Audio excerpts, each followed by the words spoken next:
we got some key things in the NBA to talk about, and first, that is the trade deadline. And most notable thing in the trade deadline is the rumor of James Harden being traded for Ben Simmons. So, Jay, Benny. I don't know how you feel about this. I know we've had our discussions about Harden in the past, but what do you think about this trade? Because me, personally, I don't know if it's even going to happen. Because there is a thought in my mind that Brooklyn is losing games on purpose, so that way they play on the road in the playoffs, and Kyrie can play the majority of the series. On Brooklyn's side, I think it's a good fit because one, if they were to send Ben Simmons and Seth Curry over there, one they get a shooter out of Seth Curry. Right. A great basketball player overall. I think he has a very high IQ. I like watching him play basketball. He may not have does all the flashy things, but he does what great basketball players need to do on the court and as role players.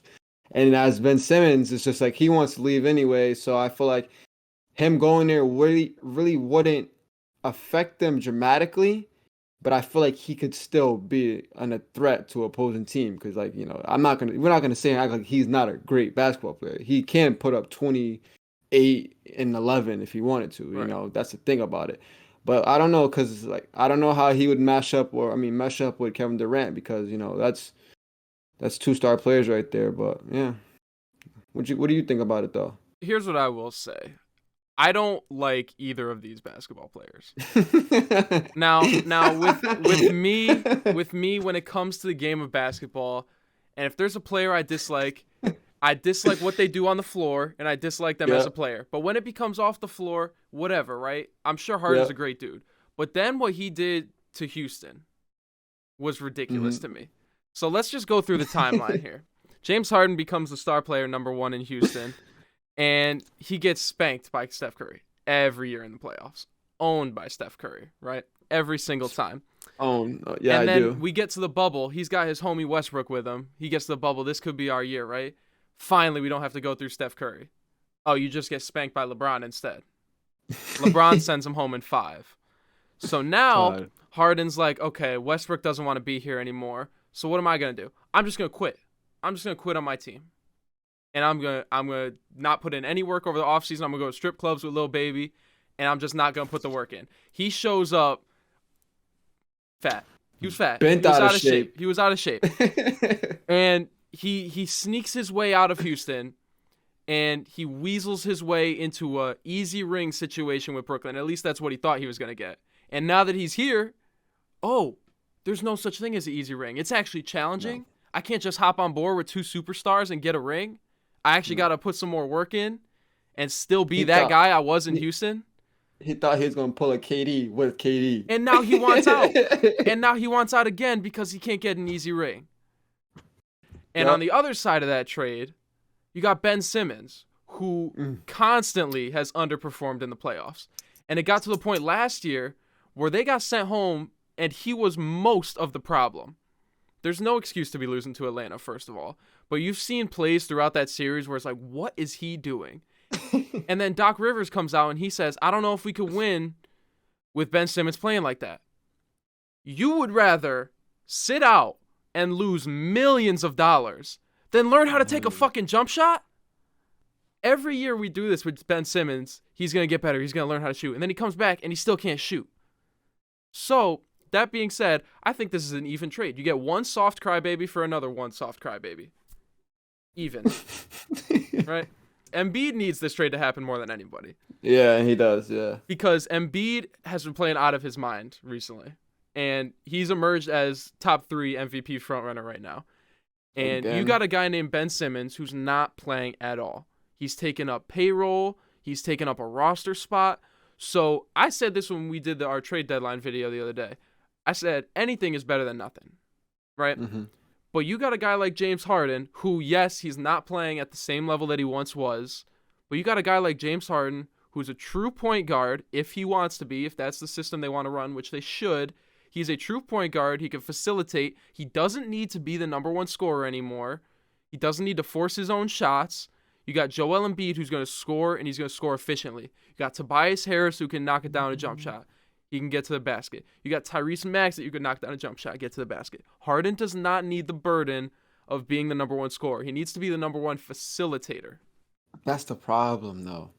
I feel like that's where the disconnect comes into play, because as we've seen in the previous years, what has Harden done and what has he wanted? And that's to be the number one scorer Right. on the court. Hmm. Because when Kevin Durant and Kyrie doesn't play, the man dropped a 33-point triple double when they both didn't play, and then that's still lost. Yeah. If he can be a facilitator, if he can accept that role, I got Philly doing damage, bro. Because I listen, he may be a crybaby. He may have done some real sorry wussy stuff to get out of Houston. Right. But like at the end of the day, I still think he's not the best. He's not the best in the world, but I still think he's a great basketball player that can get it done with the teammate like Joel Embiid. Right. Because I feel like like you said, without you having to be worried about being the number one scorer, and that's all that weights on Joel Embiid. It's go out there and play ball, bro. Go I out there and think play ball. I agree. And here's the thing that not a lot of people are going to acknowledge about James Harden, right? James Harden has always been called the best scorer in the league. I wouldn't even put him in the top tier scorers in the league. No, As a I don't number think so one, either. we had this best year in the NBA that James Harden had at 36 points per game, right? And everyone always loses their mind about that. I saw something about Twitter about how people are losing their mind about 36 points per game. He shot 11 free throws a game, Mm-hmm. so that's 11 free chances to score the ball, and he shot Mhm. 44% from the field. We've been bashing Curry for his down year this year, 42. Harden's best year was 44.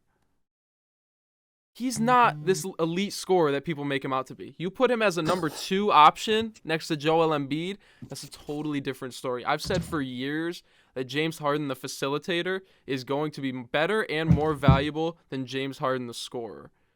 So now you surrounded him with scorers and not just spot-up shooters like Mike D'Antoni wanted in Houston. You got scorers, Tobias Harris, Tyrese Maxey, and then pure domination in the post with Joel Embiid. That team Pure is domination. pretty scary. I do worry about one thing, Jay, and that's the other side of the ball. I worry about their defense. Because Harden is not guarding anything. Tyrese Maxey, Nothing. he's quick, but he's not that good a defender. He's too small. So I don't know who they're going to be starting at the 3. Danny Green, possibly. He does play good defense, but he's a little older now. So I do worry about Yeah. their defense, but I think this trade has to happen because of the fact that you don't have any production coming out of Ben Simmons right now. And James Harden is better than nobody. Than nobody, yeah. A person who's not even stepping on the court or giving the effort, Right. Absolutely. I totally agree with you on that. I do There's want to already- go over to the flip side of this trade, though, in Brooklyn. Okay, yeah. Because I do feel like Ben Simmons is a solid piece for them. Yeah. Defense I can agree. was a problem for Brooklyn. Ben Simmons, if we know nothing else about him, he's a really good perimeter defender, and he works on defense. He does. Truly, I think this is a good fit for Simmons because he doesn't have to shoot here. You got Blake Griffin, who, while he isn't a good shooter, he can be out there, and it'll force the defender to come put their hand up. Joe Harris is one of the best shooters in the world. Seth Curry, if he's a part of this deal, one of the best shooters in the world. Kyrie Irving, great shooter, 50, 40, 90. KD, greatest scorer to ever live, 50, 40, 90.